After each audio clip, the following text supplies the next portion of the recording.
On this day in Tudor history, the 24th of November 1542, England and Scotland collided in a muddy, chaotic and fateful clash known as the Battle of Solway Moss, a battle that changed the futures of both kingdoms and helped usher in the age of Mary, Queen of Scots.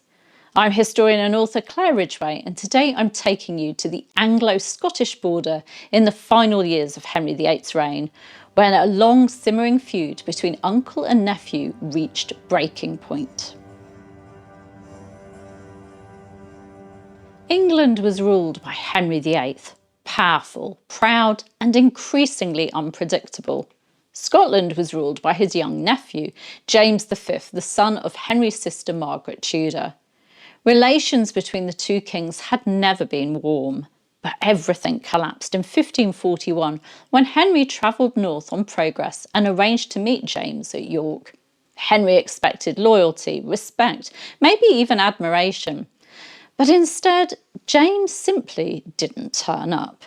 It was a humiliating snub, and Henry VIII was not a man who took insults calmly. He sent English troops to raid Scottish towns along the border, burning and destroying. James V responded in kind, and what began as a feud of pride soon escalated into open hostility. By November 1542, both kingdoms were preparing for war. James ordered a huge Scottish army, somewhere between 15,000 and 18,000 men, to march south into England. Henry VIII's forces in the region were far smaller, only around 3,000 men. But, as we'll see, sheer numbers don't win a battle. The Scots advanced towards Solway Moss, a treacherous peat bog in Cumberland. The English commander was Sir Thomas Wharton, Warden of the West Marches, experienced, organised and familiar with the terrain. The Scottish army, on the other hand, was meant to be led by Robert Lord Maxwell, another respected border lord. But at the crucial moment, James V's favourite courtier, Oliver Sinclair, suddenly declared that he was a commander, acting on the king's authority. It was a disastrous decision. The Scottish nobles refused to follow Sinclair.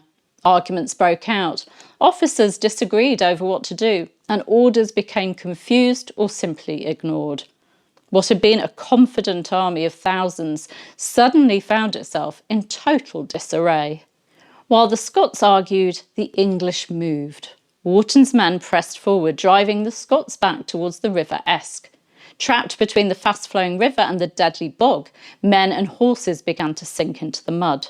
Panic spread, units broke apart, some tried to flee and drowned in the marsh. Others threw down their weapons and surrendered. It was less a battle than a collapse.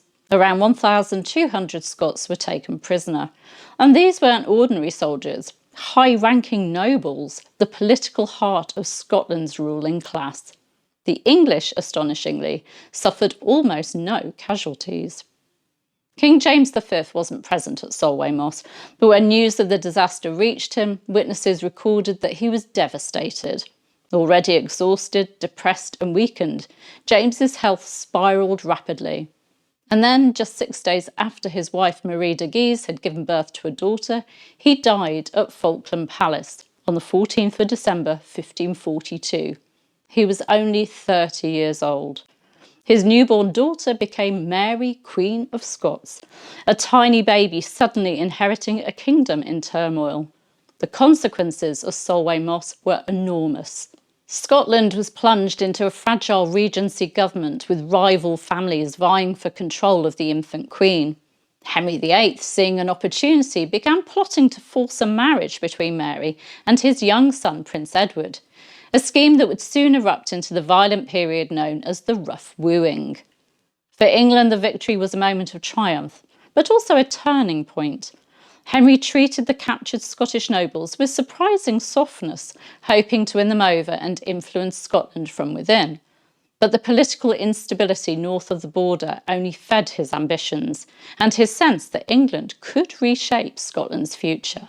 So on this day in 1542, a battle fought in the mist and mud of a borderland bog set off a chain of events that would shape British history for decades. The death of a king, the rise of a queen, and the beginning of yet another turbulent chapter in the long, complicated relationship between England and Scotland. If you enjoyed today's look at the Battle of Solway Moss, please do like this video, subscribe and ring the bell so you don't miss my Tudor history videos.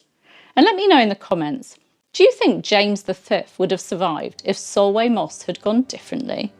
Thank you for watching. I'll see you soon. Bye bye.